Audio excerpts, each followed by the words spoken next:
So maybe a month ago, I talked about that I ran out of razors, right? I had been given disposable razors by my father conservatively 12 years ago, which might as well have been a lifetime supply. Right. And I would reuse them upwards of 10 times. And because I never shaved, it was like one was good for a month, if not two. So I ran out of razors. You didn't get me any for Christmas, but I'm not upset about that. I feel bad about that. Yeah, you feel bad about that. How's my face feel? So I went to Amazon to find new disposable razors. And here's the thing, and I think you're going to be able to relate to me on this. When you've been given something for free that's been great, right? It feels awful to then have to pay for it. Oh, 100%. I'm with you on that all day long. So then instead of saying, well, Kev, you had a good run with these disposable razors that were never meant to be used more than once, but you use them a lot and to their breaking point. And I mean, you had 12 plus years with them. You're good. You've saved money. Now you can splurge in this element of your life. I said, no way am I ever going to do that. So I went to find the cheapest disposable razors that I could find on Amazon. My first mistake. Well, here's the thing. I ordered 100 disposable razors for $12.99. And I'm okay with that. Yeah. Because here's the thing. I could still send it back if I didn't like them, right? Yeah. So they arrived, and they arrived in 2 small boxes, 50 in each box. Okay. You take them out of their main box so you can see the individual boxes, and it is there's not one of those moisture strips or the lather strips. Yeah, it's a razor. It's just a dual razor with plastic, which, okay, that's fine. I mean, it's not like I just shave my face without any shaving cream. But here's the kicker. It says for individual patient use. Oh, no. These are medical razors meant for literally one-time use only on patients, I'm assuming, in a hospital. Who are having surgery. And the kicker is when you take the 2 boxes out of the large box, there's a red biohazard bag underneath. Oh, no. So did you keep them? They have been used. I have one razor that I've used so far. I've made sure to have a thick lather of shaving cream on every 3rd day when I shave. And I'll tell you what, they're great. So do I need to go get one of those square biohazard things that we see in doctor's offices so you can drop it in the box every day? To me, that would make sense because there's a piece of me that says, what happens when the medical community said you're only supposed to use this once and get rid of it, but you keep on using it? Oh, you are using it. Multiple uses? I used it for the 3rd time in a row today. Well, the medical community does that because it is for surgery, more than likely. Who shaves people? That's a question I don't. Who's the one who goes to the patient and says, hey, Deb, time for your shaving? So I just hope that I've been put to sleep by then. Oh, they don't do it when you're awake? I don't ever recollect having it done when I'm awake. I don't remember that if that's... When I saw one use per patient, I thought, oh, well, this is weird. This is medical grade plastic disposable razors. But then I thought, who draws the short straw of having to shave people? I mean, I assume it's the nurse. Well, if they do it in the OR, it's probably the nurse for sure. Okay. But you don't think they pre-shave? Or does it depend on the body part? Well, I'm trying to think. When I had my knee replacement, they gave me that betadine or whatever it is, that orange weird soap, and said, oh, yeah, wash your whole self with it, but pay a lot of attention to that leg, right? And they had me shave my whole leg from my toes, like, all the way up to my groin. Prior to you coming in? The day I went in. Got it. Yep. But I know that they shaved my leg afterwards too. I could tell. This has sent me on a mental path of, as you know, I've been watching endless amounts of House. And I can't for the life of me remember a moment where anybody got shaved prior to surgery. It happens. But if you can shave yourself, I imagine they say, shave yourself. Well, except Unless it's like your lower back. I know if you have surgery, you could say, I have medical grade razors. Don't worry about me, guys. Don't put this razor on the bill. I got my own. Because I've always felt like there is like a special, and I don't mean like a single blade, like old fashioned, Right. like that. Sharpening it on leather or whatever. Exactly. I don't mean that, but I've always felt like they want all hair off of there. Well, of course. But my question still remains. They use a medical grade razor, which is not what we have at home because we have those rubber strips that gather bacteria. So this is what I would tell people if they ask me, hey, Kev, what kind of razor do you use? I use medical grade steel. Thank you very much. So I guess if the individual is alert and can shave themselves, the hospital says shave yourself. If the person is comatose, you just said you shaved yourself prior to surgery. At home. But that's what I'm saying. Oh, no, but they went over it. They go over it again. Well, who shaved you? I don't know. I feel like I was asleep. I don't remember You it. think they wait for you to be zonked to shave your body? I think they wait for you to be zonked to do a whole lot of different things. But I'm thinking like an MA could be trained to do it, but she's not in there. Do you know what I mean? She's not. You think they go to training to learn how to shave people? I think whoever Shaving 101? I think whoever shaves you is given some kind of training on how to shave you, on how clean and spotless and meticulous it should be. Yes. Do you remember when I gave in high school, I had a teacher and she said that we had an assignment to be as detailed as humanly possible about anything. You had to come to class.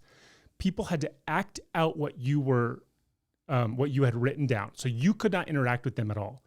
And I gave meticulous details on how to shave a leg. Do you remember that?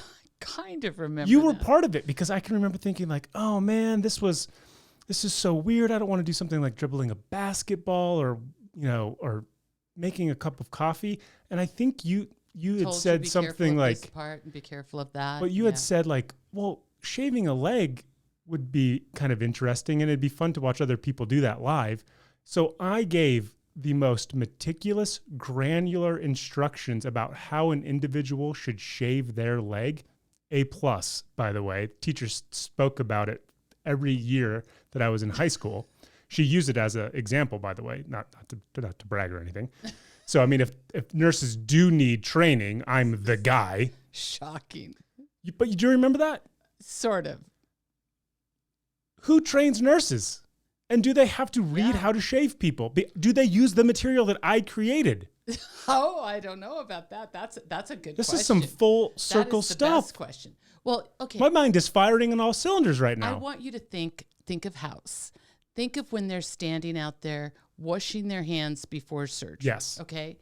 Now, they are taught like how to do that. I mean, a very methodical way. Do this. OCD do this. on steroids wash. Right. Do this, go through there, do that. Use the brush here, right? So when they tell me to wash my leg before surgery, I take that stuff, I squirt it on my leg, I give it a good rub and I'm done, right? I am not doing what those guys are doing. So whatever they ask us to do, Kev, they've got to do it again and do it better. They're just asking us to help. So you think they say, hey, idiot, shave your leg to the best of your ability, and then we're going to bring in the pro shavers while you're unconscious? I think they take a look at it and decide if they want more. Because here's the other question. What happens if you nick somebody Oh, while yeah, you're I'm sure that has happened a million pre-op times. shaving? Yeah, I'm sure that's happened a And million you times. cut them before they're meant to be cut And you wake up and have a little Band-Aid on there or something. over the incision wound. Well, it's not necessarily over the incision wound. I don't think you know what you're talking about. Of course. I mean, Kevin, if the incision wound is like this big. Right. But what if you think that's the incision wound and it's actually the mistake by the nurse? They shave this big. Who shaves you? The nurse. I'm going to go with the nurse. I mean, look at Dad is severely left-handed. I say that like It is a handicap. disability. Yeah. But Dad could not shave with his right arm. I mean, he would mutilate himself with his right hand. I mean, if he had to shave his left arm, right? If you listen to my instructions, he'd be able to do it. I had no idea where we were going with this cold open, and I think we absolutely nailed it. Let's start the podcast. Welcome to the Deb and Kev podcast. One is a Harvard Business School alum. The other is her son, discussing business, pop culture, family, and everything in between. Now, here are your hosts, Deb and Kev. Hey, hi, hello, and welcome to the Deb and Kev podcast. Sitting across from me is the woman who can't stop redecorating this office. It's my mom, Deb. I'm Deb. And I'm the guy who is addicted to listening to jazz in the mornings. I'm her son, Kev, and this is our Monday podcast, Netflix. Here's something people don't know about you. You watch the most obscure foreign television on Netflix. So let me preface this by saying, when I was living in Los Angeles, I subletted my apartment to a gal who was there for pilot season. And really nice girl, really beautiful, was a wonderful tenant. When I came back, she had assaulted my Netflix account with the likes of My Little Pony, Barbie stuff, like children's cartoons. Oh, weird. Super duper weird. Okay. Yeah.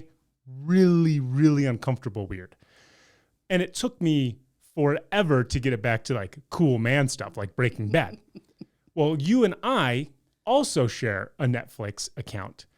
And I've talked to you about this before, but it's reached this insane level where you adore watching obscure foreign dramas, the likes of which nobody has ever seen or heard of. Deb, explain. Well, okay. I do like watching them because I think I learned something about those countries. Interesting. I might lead in to Scandinavian things a lot. What would you say is your number one Scandinavian drama right now? Oh, gosh, I don't know the names of them. What? I never know the names. There's literally a flood of them on my Netflix account. Equinox, is that one?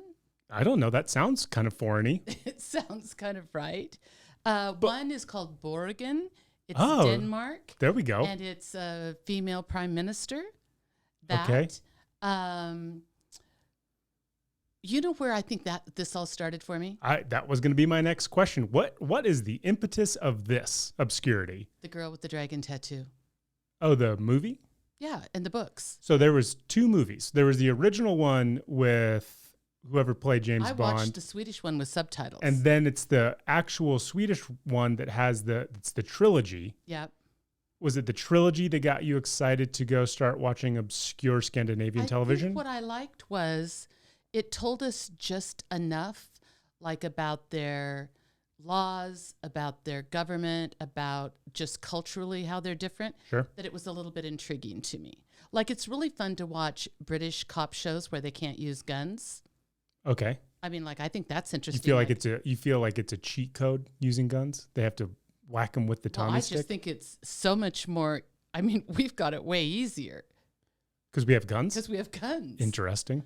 I mean, you have to really, you have to call in the people with the guns, and they don't get called in by happenstance. There's a special number for the gun carriers.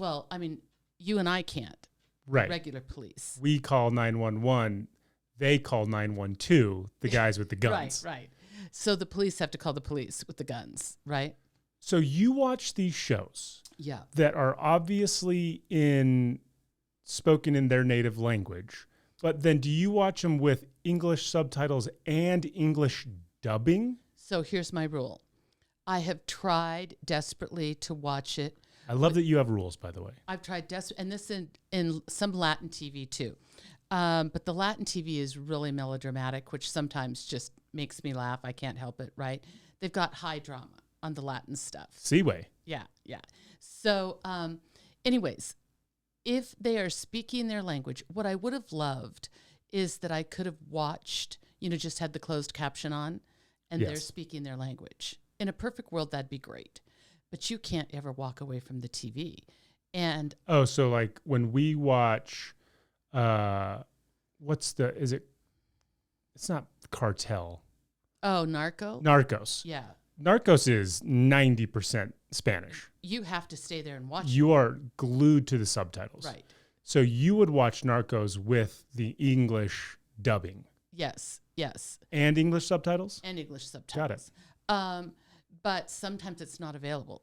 I mean, I have watched a couple of those, but you really have to be committed. I mean, because you can't walk away. You don't know what's being said. I was going to say, I think that you started it as filler because you're not one to just sit and watch. You do other things, like you're on your phone or you're on your computer or you're cleaning or you're cooking dinner, exactly doing laundry. Yeah. So you're not like actively participating.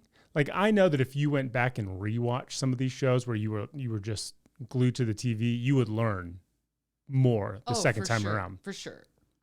So is this just filler? Is this really more just background noise for you? Well, I think some of the weird ones you've seen as of late, I've probably watched, before I go to bed.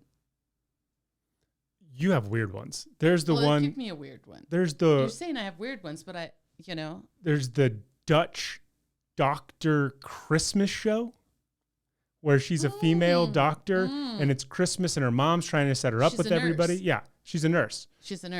That Netflix must be like, who are you? Why are you interested in this show? I started watching that. What is it called? Do you know? I don't know. Glafufingadigan. I don't know. I could pull Netflix up right here and tell you. No. When I started watching that during the holidays. I did not realize it was Dutch. How could you not? Everything on our account right now is foreign. No, but when I first pulled it up, I thought it was American. Then very quickly, I realized it was Dutch. And then I kind of liked the main character, so I watched it for a while. Now, I will tell you that some of the benefits of this was, what's the show that literally only takes place in the interrogation room? Oh, my God. I love that show. Criminal something? Criminal something. There's always like 3 episodes, right? Yeah, 3 or 4 episodes. They're an hour long. I mean, they're short. They're like short storylines. Everything has to play out in the interrogation room. Either in the interrogation room itself or behind the glass that watches the interrogation room. And even the main characters' seasonal arcs have to play out super duper fast. Right. That was a really good one. And the hallway and the elevator. You get that. That's a little area too, but it's all right there. Is it called Criminal? I feel like it's one word, don't you? I do feel like it's one word as well. And it's not interrogation. It's really well done. It's extremely well done. But here's the benefit. There's an English one. There's a German one. Yeah. There's a French one. And there's a Spanish one. And I think they all have multiple seasons. Except, is it the Spanish one that doesn't have the English dubbing? One of them doesn't have English dubbing. I think they all have English dubbing. Do you? I feel like I've watched them all. And I definitely wouldn't have watched the French one without English dubbing. No, the French one definitely had English dubbing. So that has been a nice little side benefit, silver lining of you going deep into this weird world. I found those, of foreign shows. No, there's some good stuff. I mean, out there that is just. And then usually what I'll do, then if I really like the show, I'll dig a little deeper and I'll find out, I'll Google the actors or actresses and find out if they're really a big deal, if they've done anything in America, because they are a big deal, like in Norway or in Sweden. Sure. There was one I just watched. What was it called? It was about Russia invading Norway. It was really good. Give us a little insight into what happens when Russia invades Norway and you have to listen to it via English dubbing and English subtitles. Oh, no, it's good because sometimes they speak English too. I mean, it would go back and forth where they would really speak English at times. Yeah. And I thought the acting was really good. There were a couple people I actually recognized. So they've done clearly American TV. By the way, we nailed it. The show was called Criminal. Oh, was it? Yes. Okay. And Russia just kind of goes to Norway and won't leave. And it's all over oil because the EU Norway wants to become more climate sensitive, and the EU wants all of Norway's oil because they're part of the EU. Right. And so then Russia just involves themselves. But, Russia's right there. I mean, that could happen. So essentially what I'm getting to is if you guys have exhausted all of your normal television shows and there is nothing new coming out that you think is worth watching, hit us up in the DMs and Deb will give you a litany of obscure foreign shows to watch passively on Netflix. I do want to say one thing Please. About Netflix. So recently I have had, I'm going to say, a cavalcade of young women text me, women your age, and say, Wow, that feels ironic. Have you dipped into Bridgerton yet? Oh, that's the talk of the town. Oh, and I am so proud to say not only have I've already watched it. I'm done. I know it all. I mean, people are going crazy. You were cutting edge on Bridgerton. I was cutting edge on Bridgerton. And it is amazing. Is it amazing? Okay, the guy in it is amazing. Her husband? Her husband. Yeah, he's a good looking dude. There are a few, I'm just going to say, scenes. Yeah, so I can say this. I came into your viewing of Bridgerton, I would imagine halfway through, and I was passively watching it. I was on my computer doing work, and every single time I glanced up from my laptop, it was an aggressive sex scene. Nothing like untowards, nothing. Not like porno. No, like nothing that. like that. But it was like, oh, they're still having sex. And this was over the span of an entire episode. It was like, oh, still having sex for the fourth time. Oh, we're on having sex for the sixth time now. There's great sexual tension between them. It's just really there for you to digest. There. And if you think, hey, I might want another one of these steamy scenes, don't worry. They're coming for you. They're coming right down the barrel. Bridgerton has them, for sure. Yeah, that was not ideal. They are married. They're married. Okay, I'm not saying that what they're doing is wrong. I'm just saying there's a lot of it in one episode in particular. And I was gobsmacked. Bridgerton how many times will be back for sure. I can imagine. I can only imagine. Okay.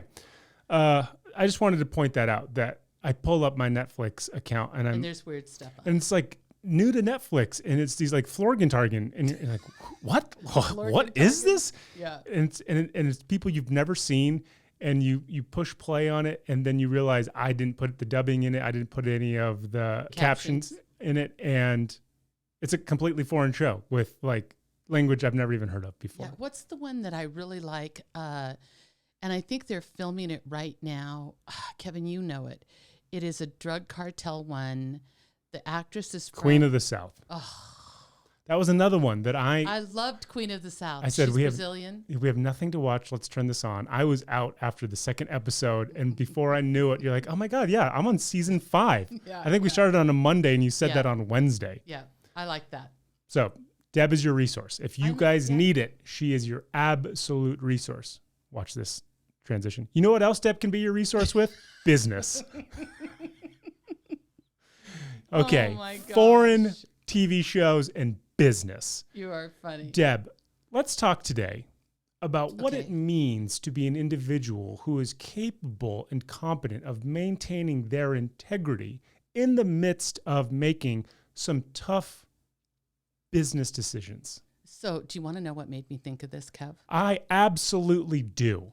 We have been, speaking of, I don't think Netflix, but Hulu, we have been diving deep on old survivors. Again, our day consists of spending pretty much every day together, every waking hour, trying to just actively avoid one another, like appropriately, so that we feel like we're not on top of each other. We have a time that we really avoid one another. Absolutely. Yeah. And then in the evenings, we have dinner. Dad goes to bed at 5:30 or whatever. And you look at me and say, put on Survivor. Yeah. And the reason we chose Survivor is there's 40 seasons of it. But Hulu, if you pay for the premium subscription, there's no commercials. So we can burn through the seasons. And then, of course, because it's the internet, they have all 40 seasons ranked. And we started because Netflix just had 2 seasons. And they were what everybody believes to be the best 2 seasons. And we kind of got hooked on it, again, because we couldn't watch anything. There was nothing else to watch. I refused to watch Deb's weird German TV. And so I said, let's get the premium subscription for Hulu. I think of the 40 seasons, there's like 36 of them on there.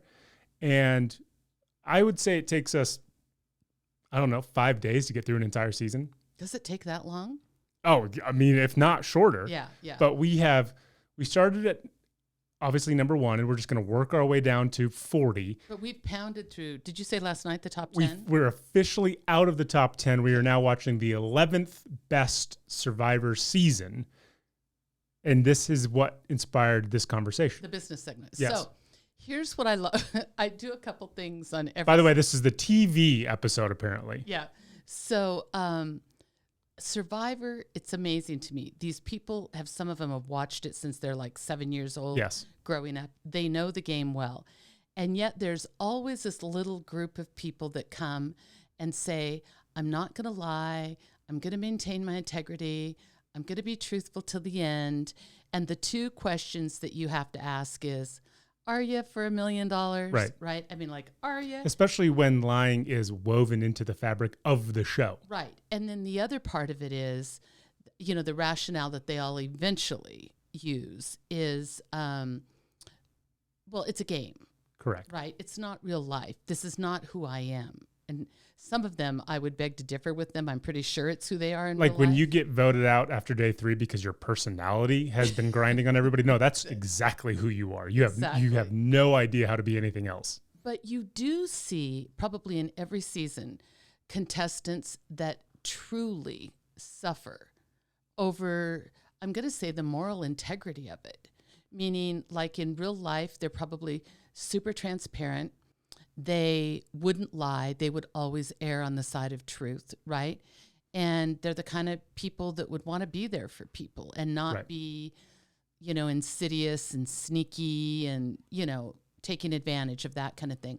And you really watch them suffer. I always feel terrible for that person because I do believe their intention is to do the right thing. Even though they've watched a show that literally has proven every season that you will lie, you will backstab, and you will hurt people that you promised you would never hurt. And most of the winners do. Correct. Let's be honest, Yep. in order to win. And then there's degrees of all that, right? Totally. You watch them suffer through that. But every once in a while, you find somebody that really is strategic and thoughtful and kind of watches every step, like they're careful with their language. And you go, wow, they navigated that pretty well. I mean, to almost the end or the end. Sure. And those people really stand out for us. I mean, number 1, because they're likable, because they're not schmucks, right? Yep. And then number 2, you realized how difficult that game is to play while holding on to your own integrity. It is hard. Yeah. Most of the winners didn't. I would say no winner has been 100% truthful and steadfast in what they said. It's impossible. Impossible. So when you think about business and you think about all of these things I have to do, so many business owners put things, that are difficult, right? Difficult decisions.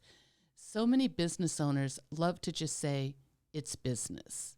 And that's kind of like saying, it's Survivor. It's a game, right? Which to the people that got left behind, that's not very encouraging. Right. You're demoralized, and somebody just looking at you saying it is what it is has never once been the right response ever. And if you're going to say it's business in a difficult situation, then I think you owe it the explanation of how it's business. And I'll give you an example of a good one. If a company were really close to going under, just in dismal shape, right? The financials were terrible. They were trying their hardest to survive. And they had to lay off, let's say, a lot of people before Christmas. It doesn't get much worse than that, for a business owner with a lot of integrity. The only way you make that better is to sit and explain to everybody, like, this ship that is this business will not stay afloat if I don't make these cuts, right? And I think you show a little bit of your emotion, that it really has nothing to do with them per se, right? But we're trying to make the business survive. Right. And so what I think ends up being hard is that people throw, I'm going to say, their personal which I don't believe we should be a different person in business than we are in our personal life. Agreed. I believe we are who we are, and we take that with us everywhere, and that you can't compartmentalize that kind of thing. So I think if you ask yourself these three questions, like, what are my ethics? And the ethics, I think, for this conversation, I'm going to define them as, what are the ethics in our organization? What in our culture do we accept as acceptable behavior, acceptable language, acceptable action? Because every company has that, right? Mm-hmm. That what's okay there. And then morals, I'm going to say, is like my own morals, my own internal sense of right and wrong, which applies only to me.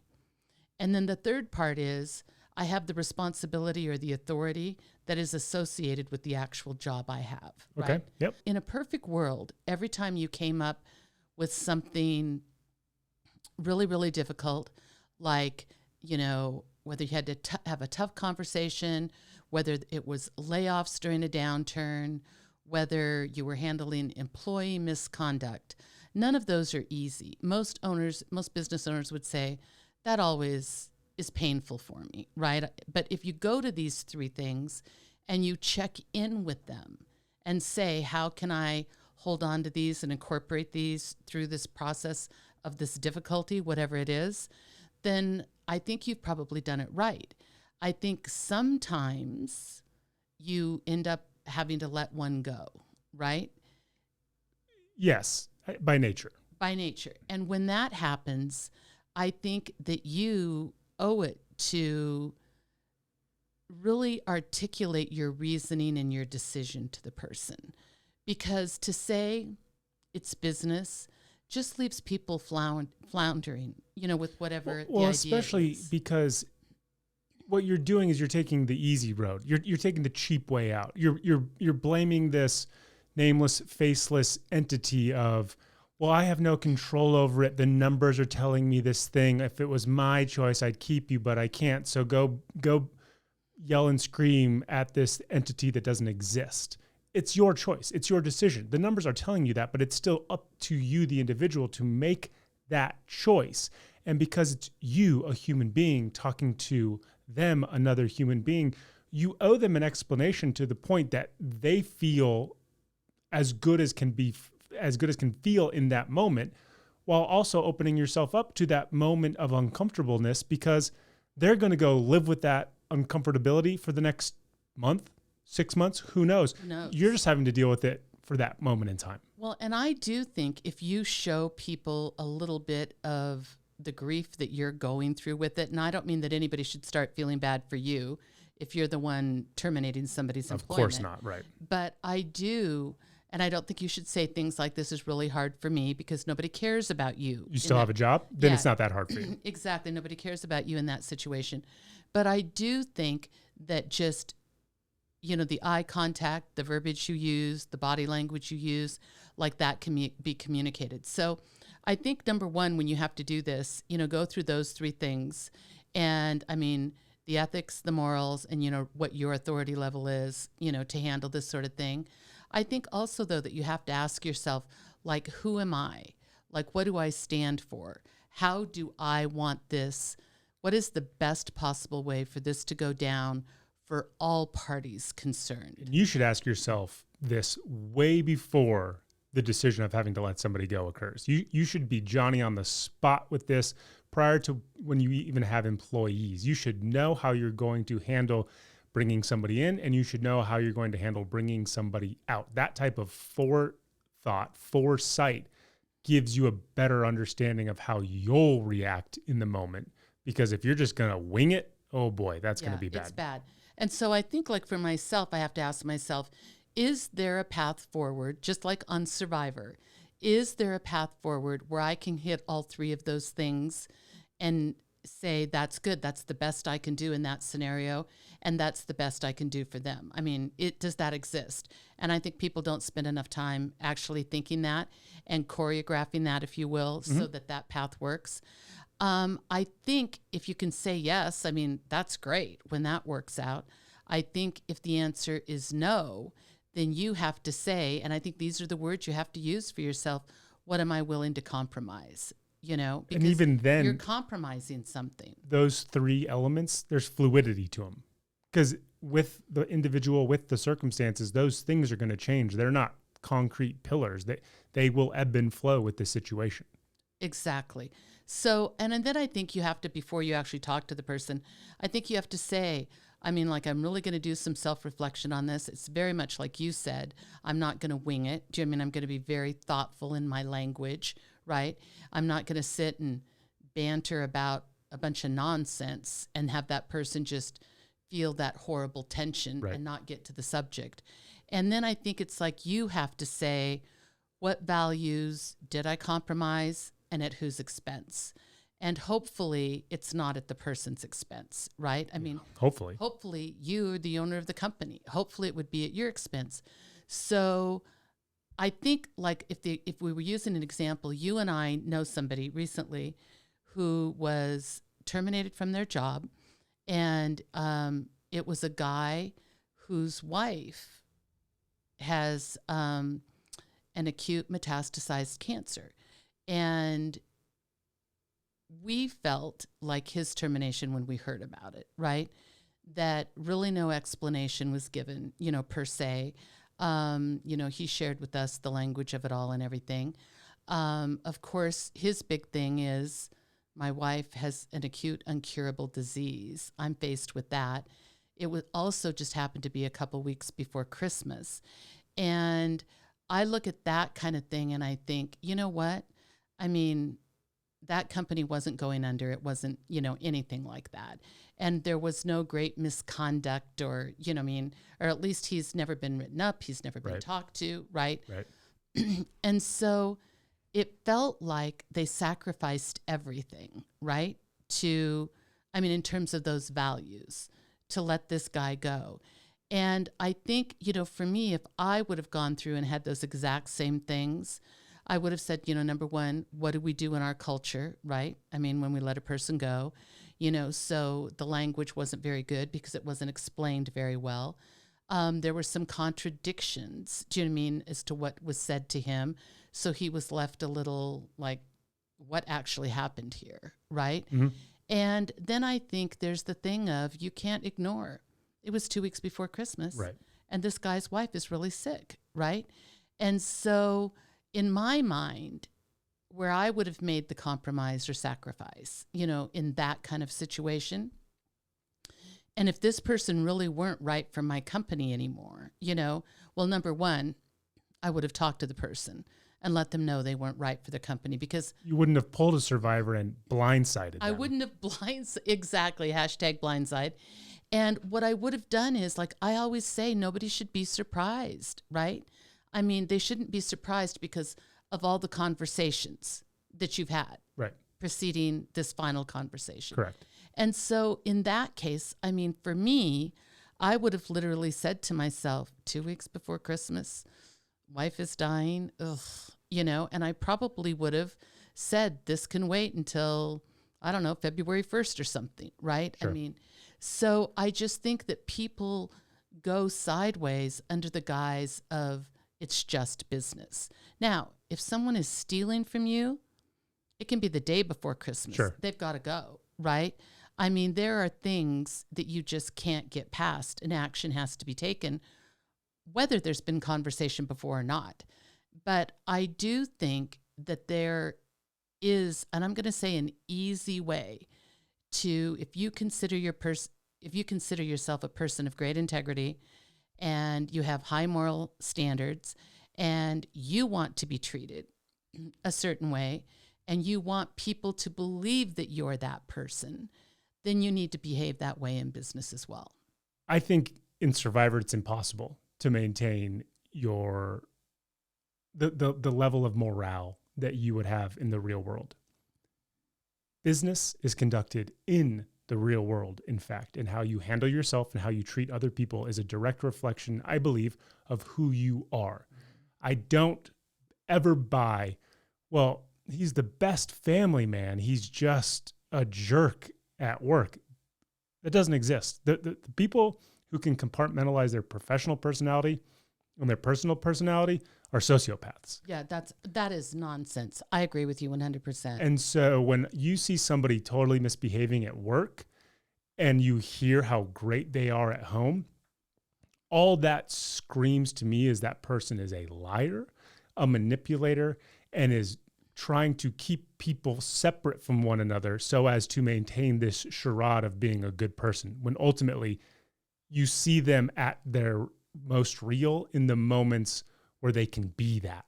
Right. And if they choose to be underhanded, and if they choose to be manipulative, and if they choose to lie, then that's who they are, because that's what they're going to in times of crisis, as opposed to being uplifting or being transparent or, bringing in outside voices to help get through a situation. They are who they are in those bad moments because that's who they ultimately want to be. Or they've given themselves permission when they, somewhere in the drive between work and their house, right? They've given themselves permission to behave differently. I know when the whole Bill Clinton, Monica Lewinsky thing happened, and, he lied about it, obviously. And he said, but that's not who I am. Well, no, it was who he was. History would dictate otherwise, Bill. Right. And that has nothing, people can still love Bill Clinton and love Hillary. I'm fine with all of that. But what I'm saying is, when you get caught and it's such a big lie, right? Then it makes people doubt. Sure. Like who the essence of you really is. Of course. And I think that people that really want to embrace things like integrity, and I'm just going to say high moral fortitude, if you will, if you want to do that, then you've just got to live it. It's just that simple. Just live it. Just live it and join us in watching Survivor. Yeah. And I've just told you how you can do it at work that won't make it extremely difficult. I think the first couple times you kind of have to walk through it.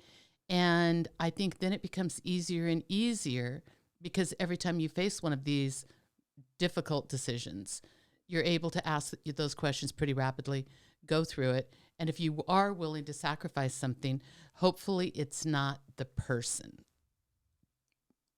That makes sense to me.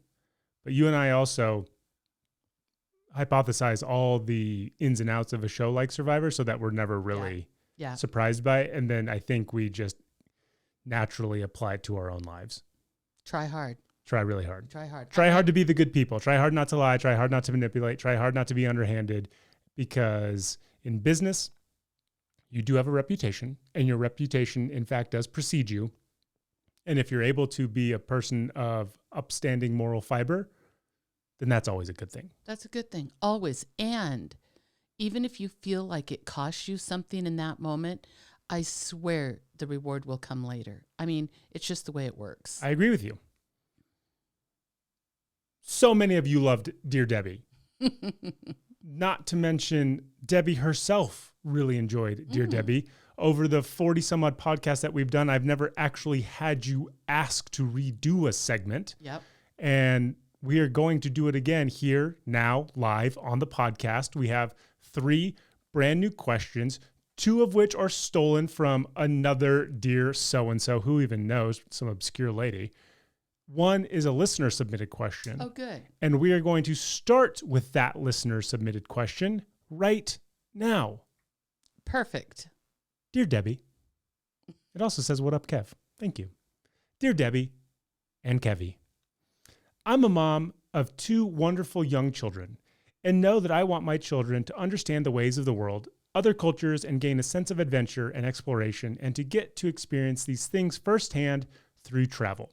It sounds like you have traveled together as a family, and in your excursions, what would you both say were the best places for parents and children? I'd love to hear about some of your travels together. Sincerely, Wanderlust, Wonder Mom. Wow, that's a great question. And I love the Wanderlust Wonder Mom. Las Vegas and New Orleans. That's not true. Oh my gosh. I think, well, we Do you want my opinion as the child? Yeah, go ahead. So I would say that we never did, like, I didn't go outside of the country for the first time until well into my 20s. So all of our stuff was domestic travel. Right. But we went all over the United States. Of course. Yeah. And so the 2 things that stand out to me was when we tried to go to Boise, Idaho, had the worst experience in the world in Boise, Idaho, pulled the plug on that trip within a day, Yep. and found our way to Sun River, Oregon, which felt like an oasis of literal good times. Like there was stuff for Dad, there was stuff for you, there was stuff for me. We ended up staying in these, were they timeshares or condos that were brand new? They were fabulous condos. It was insane. I can remember thinking like, oh, this is well beyond what we should be staying in, because it was just so opulent. It was amazing. They were brand new. What had happened is we had actually gone to McCall, Idaho, which is 90 miles away from Boise. And they were having the biggest fires. Like there's a beautiful lake in McCall. We were 10 feet from it and couldn't see it because there was so much smoke. Beautiful. So then we're stuck back in Boise, which, no offense, Boise. I'm sure Boise's great. I went to Boise as an adult and it was a blast. Yeah, and I think Boise is great. I'm just saying in that moment in time, Boise was not good for us. And we were in a car, and we weren't big car people, like take a trip in a car. Not good car people. So I didn't want to go further north, and I didn't want to go further east, because that would take us further away from home. Correct. So I just looked on the map, and we had gone from Seattle to Reno tons, but we just drive through Bend. I mean, and just Bend, Oregon, and drive straight through. So I was like, Bend it is. And then I called like the Chamber of Commerce or something like that. Of course, because that's what normal people do. And this woman said, I said, can you recommend, we want to come for a week. We're in Boise. We're sick. We're heart sick. And she said, oh my gosh, I just went to this open house at these fabulous condos, and they want to rent them out. They're brand new. No one's ever been in them. And I think, let me give you the name. And I think you get like 2 for 1 on them. So for every night, you got a free night, right? And so I said, listen, this is all I said to this woman who I didn't know. I was so exhausted with Boise. I said, I want to walk in and I want to have my socks knocked off. I want to go, oh my God, I've arrived. Here it is. And she said, that I can promise you will happen. And it did. It was amazing. I had my own shower at 10? Oh, you had a suite. And the shower was as big as our studio with every steam and water function imaginable. Like I said, we way outkicked our coverage with with where we stayed. And we were able to actually go back a second time, and it was equally as wonderful. So there are places I would say Sun River, Oregon is one of those places that is good for any age kid. And I mean, it's safe. It's kind of a happy place. Yeah. There's tons of cool outdoor stuff to do. It has been 26 years since we've been there, so we don't know what it looks like now, but back then it certainly was amazing. Well, Bend is great. We know Bend is great. And Bend has great restaurants and great food and, things to do. It's a good outdoorsy area. It's high desert. Yep. It's kind of like Reno. It's greener than Reno. But, and then my thing is there a Costco there so we can load up? And there is. So like that was one of the really fun things we did. But, I think, we took you to, and we've talked about this before, Disney properties, we've done that. I think when, we first went to Boston, we really checked Boston out, because if you haven't been to the East Coast, if you're a West Coaster, that's, the whole New England thing it really does feel like a foreign country. I mean, like somewhere different. I would say this, it's absolutely not about where you're going. It's actually just about going somewhere. Mm-hmm. I think you told me the first time I went on a plane, I was 3 or something like that. No, you were 6 months old. Even younger. Yeah. And I think travel can be really intimidating for a lot of people. Like my college roommate did not get on an airplane until he was 21 years old, which is mind-boggling to me. And I think when you travel with your family and you just go to different and interesting places, they're kids. It's going to be different and interesting to them every time you go somewhere new. And it's more about instilling in them an inquisitiveness, an interest in different regions of the United States, different regions of the world, and understanding that the world is so much bigger than home. Because I can genuinely remember asking you, I must have been 6 or 7, saying, is Reno, Nevada the center of the world? This? No, Does everything revolve around us? And I think you just chuckled and said, no, sweet boy, that's not the case. And so I think it's on the parent to show them how big the world is, but how fun the different experiences can be, and that you can always go home and feel safe, but truly understanding the freedom and, oh man, the self-exploration that can come with traveling, because you do find elements about yourself when you go to different places. I wish that I would have taken you to foreign countries earlier. Now there's going to be a whole bunch of people that disagree with this, and I didn't do it, so I don't have the experience of this. I wouldn't want to be probably packing diapers and strollers and special food to a foreign country, if Fair. that were my choice. I wouldn't want to do that. So I do think the kids of a certain age, right? But when children can, I'm going to say, pull their own suitcase and kind of be in charge of that, or carry their own backpack, and when naps can be kind of optional, right? Yep. That they won't have total meltdowns, meaning that they can have some flexibility with that. I just think taking them to foreign places, the sooner the better. Because it's the quickest way to realize that you're not the center of the universe. That's number one. And America is not the center of the universe. Right. There are good things happening all over the world that we didn't invent, that we don't do. And I think it's really, really important for kids to see that and be aware of it. I agree. Question 2. Dear Debbie, I am a small business owner. My store has local, repeat, and one-time customers. The other day, while checking out, one of my local customers spewed out a verbal and extremely inappropriate rant. I was stunned speechless. I felt I should do something, but I wasn't sure what I should be doing. I have started losing sleep over it. If it happens again, should I remain silent and keep the peace, or stand up for everybody in my store and lose this customer and probably more? Well, if that person were here, what I would like to know is what the rant was, obviously. Clearly it was bad that it was not submitted in the question. Right. So just using a couple of different examples. If somebody were really ranting about something that had to do with the store, I probably would have very quickly tried to pull them aside and get them away. If you picture a cash register or a place where a lot of people are, and pull them aside and try to very quickly and quietly, appease them and kind of tone that down.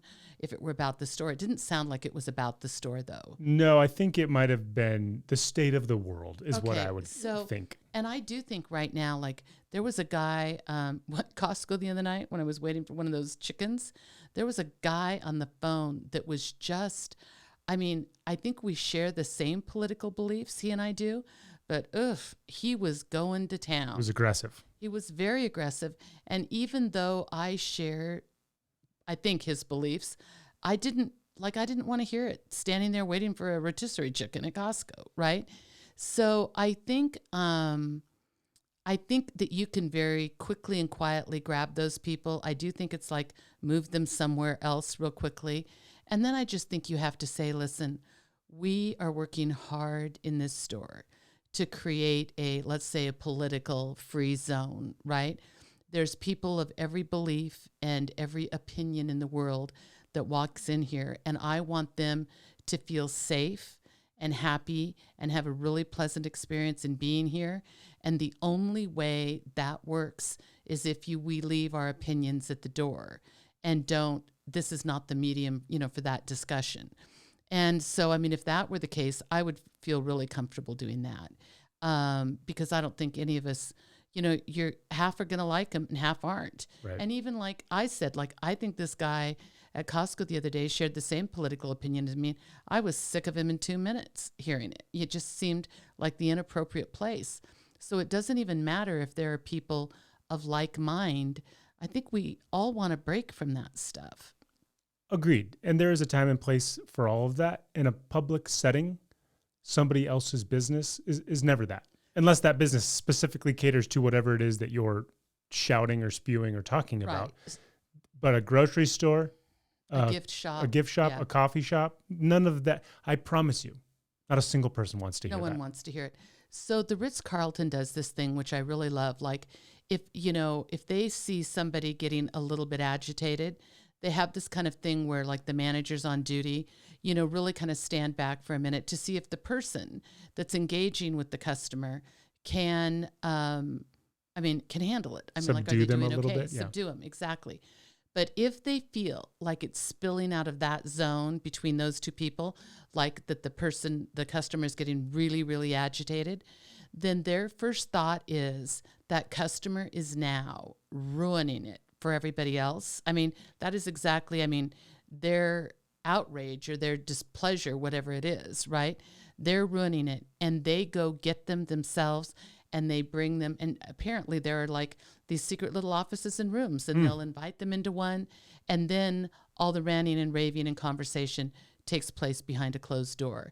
And I think that's what has to be top of mind.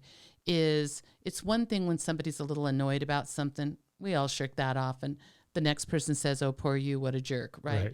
But when it starts spilling over into my experience, and it starts spilling over into the atmosphere, if you will, I think somebody with authority has to step in and try as you can to get them somewhere else. Because then it changes from everybody in the vicinity saying, wow, that person's an idiot, to where if you're not addressing it as the business owner, everybody being like, wait, you're the idiot for not addressing it. It's your business. Exactly. If I'm standing in a hotel and it's this gorgeous hotel and they've handed me a bottle of some kind of incredible water, and they say, go right over here, she's going to help you, and the girl that's helping me is amazing, and then this guy over here starts with a slurry of curse words and screaming, and I'm going to say, oh, the hotel was lovely, but oof, this thing happened when I arrived, right? And so, no, get them out of there. Move them, somewhere within the vicinity where they can't continue to do that. Where they can't taint everybody else's experience. Yeah, but she shouldn't be losing sleep over that. She should just be, sleeping normal, but acting on behalf of her business and her employees. Well, I guess that's what she was waiting for, the advice, right? Well, now she has it, so now she has no excuse. So Sleep well. No more losing sleep. Dear Debbie, I work for my family's business. My father is head of our company. Staff whisper the typical stigma about me. If I weren't his son, I would not have my job, or I would not keep my job. And the only reason that I have succeeded in moving up in the company is because of, as a coworker said, my birthright. It is tough having to prove my worth to my coworkers every day just to be accepted by them because they feel we are different and they will never move up in the company like I have. I don't find that to be true. I know that if I were bad at my job, my father would remove me and give the job to someone else. At the same time, yes, this company is my family's legacy, and I deserve the chance to succeed. I do not want to feel guilty for this fact. I just want everyone else off my back. Nepotism. Go. Wow. I find it very strange that people would say that stuff to his face. I imagine that the birthright comment was offhanded, but he is interpreting every side eye, every conversation he's not a part of, just the idea that he is part of the family and a family-owned business, that he has a lot of inner workings that are saying, they're talking about you. They're talking about you. There were a lot of assumptions. Because I can't imagine someone who's like, oh, yeah, it's your birthright. Right. There were a lot of assumptions built into his thing. Like, he wants us to assume he's the hardest worker in the world. And he wants us to assume that he's not there because of his dad. And he wants us to assume that his dad would indeed fire him if he weren't good. Which we don't know if any of that is true or not, right? Correct. I do think one of the biggest things with nepotism, and it does exist, of course. Yeah. I have this job because I'm your son. Well, you came up with the idea of this. You have this job because I'm your son. Exactly. I have nepotism. Yeah, exactly. I'm You're experiencing nepotistic. But I do think there's a place. I'm going to say this. I think there's a place in a family business where the new generation, if you will, needs to step it up, needs to work hard, needs to prove themselves, needs to carry sometimes a heavier load, work a longer day, and not make it look like they're enjoying all of the, I'm going to say, benefits, if you will, of their parent who built the business, right? Or their aunt or uncle or whatever it is. And I think you just do yourself so well by working like that. I mean, because everybody will respect, number one, your work ethic, right? Number two, they'll believe that the right guy or girl was really hired, right? And I think the last part of it is then they have a willingness to accept your place there, which changes everything, right? I mean, as soon as they do that. So I can remember at the restaurant saying to you, like, Kev, come on. You'd say, you expect so much from me. And I would say, I do. I expect you to work hard. I expect you to stay. I expect you to get it done right. Because, right? I have two takeaways from this. If you genuinely believe that people are talking behind your back, they are. Yeah. Okay, they are. Sure. You're the son of the CEO. Of course they're talking behind your back. Welcome to the world. Right. Second off, if you think they're all out to get you, they're not. Because you're the owner's son. There's nothing they can do. If your work is as infallible as you believe it to be, then there's nothing that's going to happen. And ultimately, those people are going to leave, and that's okay. Here's the other thing about nepotism. Every single person, if given the opportunity, if somebody they knew could give them their dream job, they would all take it. Right. Every single person would take it. So feeling bad for being good at your job that happens to overlap with your family's business, those are your own emotions that are causing this angst in you. Because if you are as good as you say you are, and you do have as much passion for your job as you have, then consider yourself fortunate to be in this situation in the first place, because all of these other people would be in the exact same spot. If my dad owned the Los Angeles Lakers and I had a desire to be a general manager, am I not supposed to go take the GM job that I've been training for, that I have a passion for, that I think I would be good at simply because it's my dad? Of course not. I'm going to take that job 1,000 times out of 1,000. I mean, but you should be qualified for it. Of course. Right. Which it sounds like this kid's at least qualified to do it. And that's where I think we get in our own heads with this stuff is who cares what other people think? If you are genuinely good at your job and you actually enjoy your job and you're going to have forever security because it's a family-owned business, then let those people go. Those people will eventually find their way somewhere else, and then they're going to bitch and moan about the other kid who works at their job too. There. Yeah. I mean, I think one of the things that happens is kids come in and they sometimes expect in family business I'd say, rights and privileges of the parent. And, they don't get those, right? I mean, we know right up front, you don't get those on day one. That's not how it works.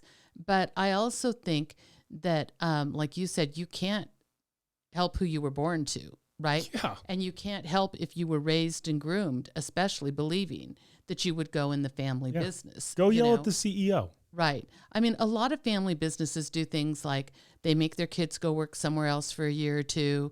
I mean, just to get over that kind of stuff, so they know what it's like, having to really work for somebody and report to somebody different. But he's overthinking a lot of this. I mean, he really is. I mean, like, did anybody ever say anything like that to you about us? No, because I was probably the worst employee. And they were just like, why are you still here? I'm surprised your parents haven't fired you. I would yell at you in front of people. Yeah. Yeah. Yeah, I think it was more like, oh, wow, they still kept him employed, huh? Those are nice people because he's an idiot.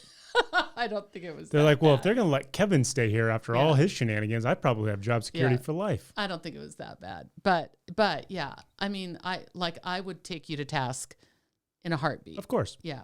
That's tough. Sounds like he's kind of insecure and he needs to work on that, doesn't it? Work on your insecurity. Yeah. And then don't worry about other people. If you spend your life worrying about other people, it's going to be a bad life. If he's working hard and doing the job, he shouldn't be worried about anything else.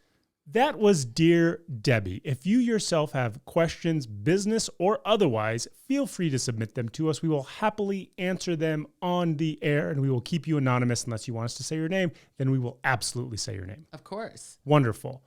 Deborah. Yes. What are we doing for dinner this evening?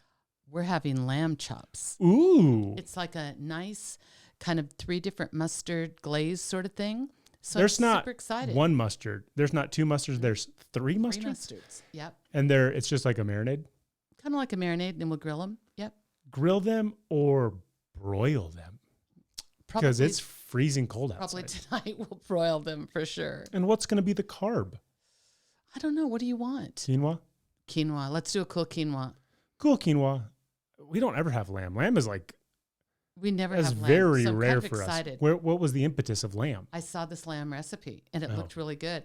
But I think with the quinoa, what we do for all those people out there that are going, ugh, quinoa, we put stuff in our quinoa. Like, for sure. I mean, it could be like, Well, first off, we cook it with chicken stock. So there's cook it with flavor in the chicken quinoa. stock, We don't yeah. just use water even because if you you're just, right. even if you just use vegetable stock, Yep. it's great.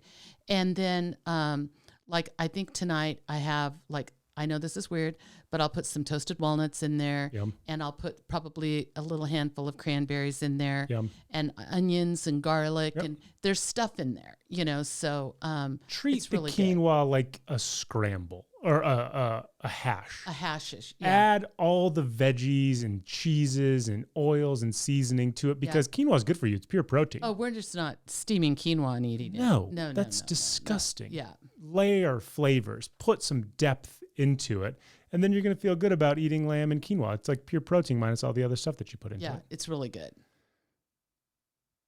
There are many things to be thankful for this week, Hmm. but you have to choose only one. There can be only one. Do you know that movie? No. Highlander. Okay. Deb, what are you thankful for this week? So I'm thankful for something that is not going to be, it's going to be a little vague the way I'm going to say it. Oh, interesting. But I'm thankful for a conversation I had actually today with a girl named Abby from Pennsylvania. And it was, I thought, a conversation, and it often is the case, where... Was she yelling at you about stealing her segment? No, Oh, okay, not good, that, good, Abby. good. Yep. And I thought it was going to be a conversation where, I wanted to help somebody, right? And it just came back to me 10 million times. And I am so grateful for it. I enjoyed it so much. It was completely unexpected. So I'm really grateful that I got to talk to Abby from Pennsylvania today. I do want to say this to everybody that's listening, and people listen at different days and different times, that Abby and her parents, her family, are kind of going through just some of the challenges of life.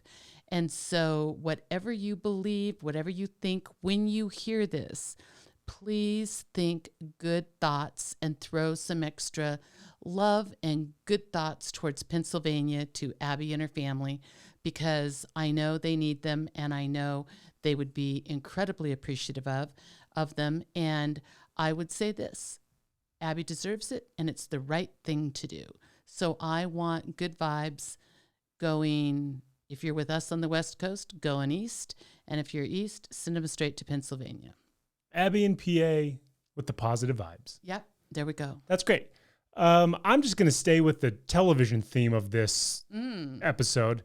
A friend of mine back east turned me on to a show called Industry. And similar to Bridgerton, it's probably not for everybody in our listening audience. In fact, it's probably a little more adult than Bridgerton, although Bridgerton's pretty adult. But it's called Industry. It's on HBO Max. It's a look through the lens of a Generation Z African-American female in the financial world. And it's phenomenal. Is there a lot of sex in it? There is. Oh, okay. There's also some explicit content with drugs. There's some inappropriate language. There's just some wildly inappropriate behavior. But if you were to ask me, it is the best new show of 2020. Oh, 2021. No, because it came out in 2020. Oh, okay. And it was must-see TV. I was on the edge of my seat every single episode. There was only 8 episodes. And it's one of those shows, after every episode, you just sit there and you think, like, there was too much depth of meaning in that for me to actually process it. And I think it's a show like deeply rooted in feminism and how feminism today is not what feminism was back when feminism originated. Right. And I think for any woman in business, for any younger woman, watch this show, maybe take the business perspective of it and apply it to yourself, because I think it is extremely empowering. But we have put the warning on. Oh, yeah. The warning is on it. So if you don't if all those things bother you a little bit, don't watch it. Yeah. If your threshold for drama is The Office, don't watch this show. Yeah. Yeah.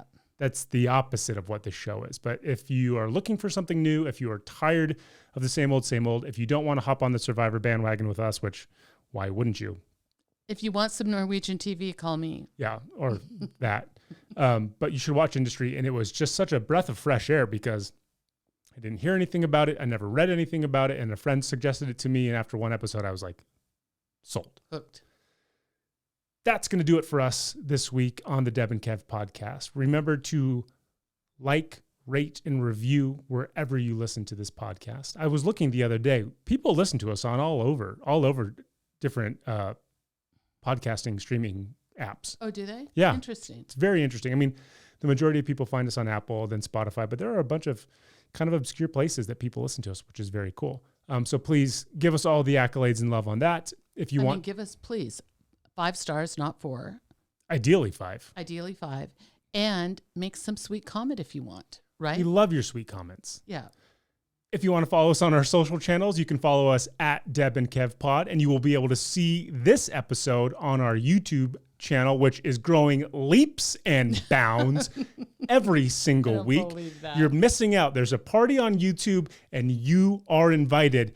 Everybody else is there. All the cool kids, all the hipsters, everybody that's anybody is hanging out with us on our YouTube channel, except you. Your invite's right now. Come on. Come over. Watch us. It's a great time. Did I sell that pretty well? You did a pretty good job. Thank you. Mom, I love you to death. I love you, baby. Guys, we will see you on Thursday. Thank you for listening to the Deb and Kev podcast. Remember to like and subscribe wherever you listen to this podcast. Follow Deb and Kev on Facebook and on Instagram and Twitter at Deb and Kev Pod.